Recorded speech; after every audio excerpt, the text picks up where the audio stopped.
Salut tout le monde, j'espère que vous allez bien. Aujourd'hui on se retrouve pour une nouvelle vidéo où je vais vous parler de mon Erasmus qui s'est déroulé de septembre 2019 jusqu'à mars 2020. Donc c'est un Erasmus qui a duré 7 mois au lieu de 1 an parce que j'étais censée partir 1 an, mais à cause du corona, eh bien j'ai dû rentrer précipitamment en France. J'ai eu la chance de partir pendant 7 mois du coup en Grèce à Athènes pour un Erasmus et ce fut probablement l'une des meilleures expériences que j'ai pu vivre jusqu'à aujourd'hui. Donc je me suis dit que j'allais tout vous raconter dans une vidéo, c'est parti.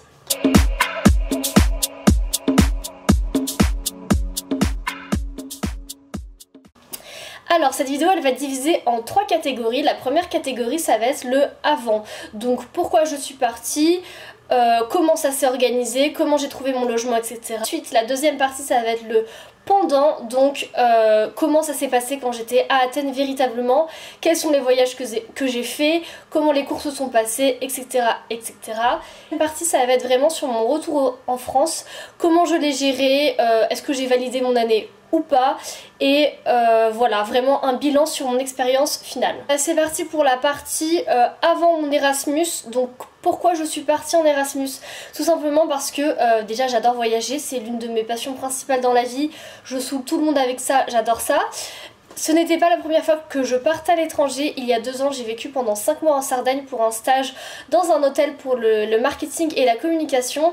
Et il y a 1 an, j'ai vécu au Mexique, à Mexico City, pareil, pour un stage dans une boîte de cosmétiques pour la communication. C'était 2 expériences qui m'avaient vraiment beaucoup plu, mais j'avais vraiment envie de repartir et de vivre l'Erasmus tout simplement parce que j'avais beaucoup de personnes autour de moi qui l'avaient vécu. Tout le monde me disait que c'était génial, que c'était vraiment quelque chose à vivre, donc je me suis dit bah pourquoi pas. Faut savoir que je suis dans une école de commerce et en fait là-bas les départs à l'étranger se font au mérite. Plus ta moyenne est bonne et plus tu vas avoir le choix sur des destinations. Moi je savais que je voulais une destination vraiment qui allait me changer, me dépayser et où je n'étais jamais allée et si possible au soleil. Mes notes étaient pas trop mal et au final en fin de 3e année j'ai eu la chance de pouvoir partir en Grèce. Il n'y avait qu'une seule place pour 1 an ou rien, donc je me suis dit pourquoi pas. Et du coup en février 2019 j'étais en 3e année dans mon école de commerce et j'ai su que je pouvais partir pendant 1 an, donc pour mon master 1 en Grèce, et j'étais trop contente. Ensuite tout s'est enchaîné très rapidement. Niveau démarche c'était en fait assez simple vu que c'est mon école qui s'est arrangée avec mon université en Grèce, donc j'ai pas eu de frais supplémentaires à payer vu que je payais déjà les frais de scolarité pour mon école en France. Donc niveau démarche j'avais juste à choisir des cours, ça s'appelle un Learning Agreement. J'ai dû choisir 10 cours sur 1 an parce qu'en fait je suis partie pour 2 semestres. Le premier semestre c'était de septembre jusqu'à janvier et le deuxième semestre de février à juin normalement, mais bon moi ça s'est arrêté plus tôt. Donc j'avais 5 cours à choisir par semestre, donc ça faisait 10 cours en tout.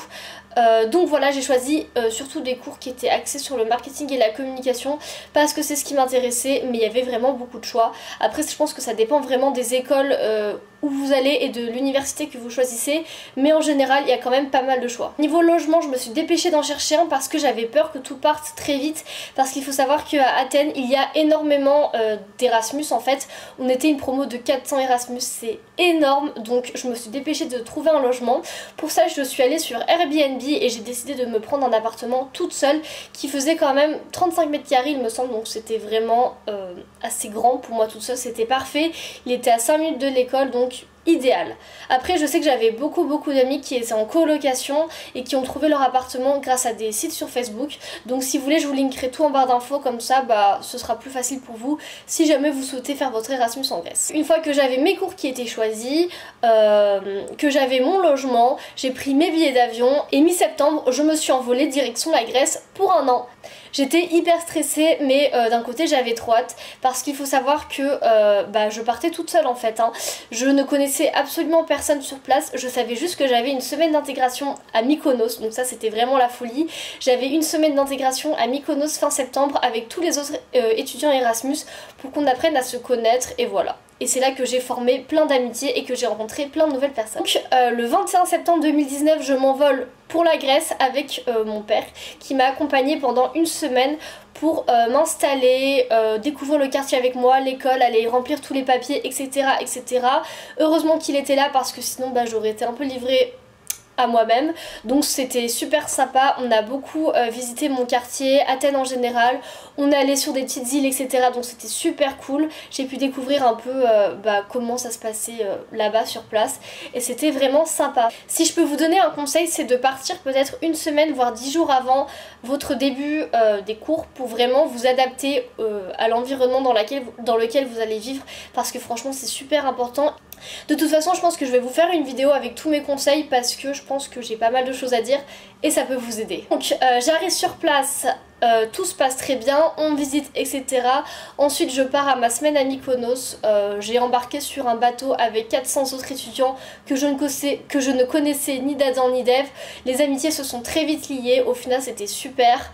Passer 4 jours de folie à découvrir tous les autres étudiants Erasmus, à faire la fête, à profiter du cadre idyllique qui est l'île de Mykonos parce que c'est vraiment magnifique. Et voilà, j'ai lié beaucoup d'amitiés avec plein de personnes différentes et ce sont des amitiés que j'ai encore aujourd'hui. Donc si je peux vous donner un conseil, faites toutes les soirées, journées, voyages d'intégration parce que c'est là que vous allez rencontrer le maximum de gens. Ensuite, après cette petite semaine idyllique, je suis rentrée à Athènes et le 1er octobre mes cours ont commencé. Donc je vais pas vous cacher que l'organisation grecque c'est un peu un mess. Les profs arrivaient systématiquement en retard, les cours commençaient donc jamais à l'heure, beaucoup de profs étaient absents, mais au final ça s'est très bien passé, les cours étaient quand même relativement intéressants, tout était en anglais heureusement parce que je ne parle pas un seul mot de grec, à part kalimera qui veut dire bonjour et efkarifto qui veut dire merci. Voilà, donc avec ces deux mots là on va pas très loin. Heureusement quand tu pars en Erasmus, tous les étudiants sont un peu dans la même galère que toi, personne ne comprend vraiment ce qui se passe au début, tout le monde ne cherche qu'une chose, faire des nouvelles rencontres et s'adapter le plus vite possible. Donc voilà, il y avait énormément de soirées qui étaient organisées par mon université pour vraiment tisser des liens solides, ça c'était super. J'ai eu également la chance de faire plusieurs voyages organisés par l'association qui s'occupe des étudiants Erasmus. Donc je suis allée par exemple à Météora, c'était magnifique, je vous afficherai des petites photos parce que c'était un truc de ouf. Et je suis partie également à Lefkada qui est l'une des 10 plus belles plages au monde et j'en ai pris plein les yeux, c'était magnifique. Je vous afficherai pareil des petites photos, c'était un truc de ouf. Ensuite pendant cet Erasmus j'ai beaucoup voyagé avec mes amis en parallèle en fait des cours. Il faut savoir que je pouvais choisir quand est-ce que j'avais cours, donc ça c'était génial. J'ai mis tous mes cours du lundi au mercredi et le reste de la semaine je partais en voyage avec mes amis, c'était super. J'ai dû visiter une quinzaine d'îles grecques, dont par exemple la fameuse Santorin, donc je suis allée à Mykonos, je suis allée à Hydra, Naxos, j'ai fait vraiment beaucoup d'îles, elles étaient toutes plus magnifiques les unes que les autres, je vous afficherai des petites photos si je peux et ça c'était vraiment super. Ensuite j'ai également voyagé hors Grèce parce que quand même en 7 mois t'as le temps de beaucoup voyager. Donc je suis allée à Marrakech pendant une semaine pour l'anniversaire d'une de mes copines. J'ai eu la chance également d'aller en Espagne, à Madrid et Barcelone. Donc voilà, Budapest aussi j'ai fait et Vienne. Donc j'ai pu quand même beaucoup voyager aux alentours de la Grèce. Parce qu'en fait il faut savoir que quand tu pars de Grèce ça ne coûte pas franchement très cher de voyager et comme j'étais très souple niveau horaire je pouvais me le permettre vu que les billets étaient relativement pas très chers. Voilà, ça a été 7 mois où j'ai quand même beaucoup pu voyager, j'ai pu faire la fête, j'ai rencontré des nouvelles personnes, j'ai découvert Athènes, j'ai découvert la nourriture grecque qui est incroyable. Franchement je crois que à part la nourriture italienne, c'est la meilleure nourriture que j'ai jamais pu goûter, c'est délicieux. Je ne me suis pas du tout lassée de la feta, de tout ce que j'ai pu manger, c'était trop bon.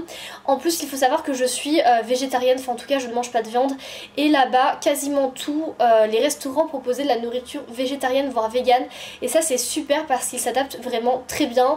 Et j'ai jamais eu de problème en allant au restaurant de ne pas trouver de nourriture végétarienne. Ensuite on va parler de mon retour qui fut un petit peu compliqué parce qu'en mars 2020, donc mars de cette année, j'étais en plein dans mon deuxième semestre, j'apprenais à connaître des nouvelles personnes, etc.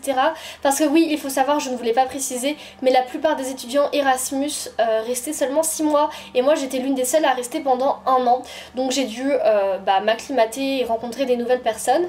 Et en mars 2021, le corona a tapé à sa porte et m'a dit ça ne va pas se passer comme ça, l'école a fermé et du coup j'ai dû rentrer en France précipitamment. À ce moment là, moi dans ma tête je pensais que le corona ça allait durer, allez, 10 jours, peut-être un mois à tout casser et que j'allais rentrer en Grèce pour finir mon année. Et bien pas du tout. Là actuellement on est le 2 juillet 2020 et je ne suis toujours pas retournée en Grèce parce que j'ai dû finir mon semestre à distance en France. Voilà, j'étais ravie. J'ai l'impression que je suis en train de glisser au fur et à mesure. Donc voilà, j'ai dû finir mon semestre en France. Heureusement, ils se sont organisés super rapidement. J'ai pu suivre mes cours sur Skype, etc. Et j'ai validé mon année. Voilà, j'ai validé mes 2 semestres à plus de 15 de moyenne. Il faut savoir que le niveau en Grèce, en tout cas dans l'école où j'étais, était pas très haut. Et les profs s'adaptent plutôt. Les profs sont très sympas avec les étudiants Erasmus. Ils savent qu'on est surtout là pour découvrir une nouvelle culture, une nouvelle langue, des nouvelles personnes. Et que les cours ça passe un peu en second plan quoi. Après je vais pas vous dire que c'était pas important etc parce que c'est faux. Si j'avais pas validé mon année en Grèce et j'aurais vraiment été dans la merde. Mais voilà, ils savent que les cours on va les réussir de toute façon et que c'est pas la priorité. Voilà. Là, je pense que je vous ai raconté les grandes lignes de mon Erasmus. Je vous ferai une deuxième vidéo où je vous donne tous mes petits conseils pour réussir son Erasmus et surtout un peu tout ce qui est niveau organisation, comment s'organiser pour partir, quelles sont les choses à faire avant et après le départ. Donc voilà, j'espère que cette vidéo vous a plu et on se retrouve très vite pour une prochaine vidéo. Bye!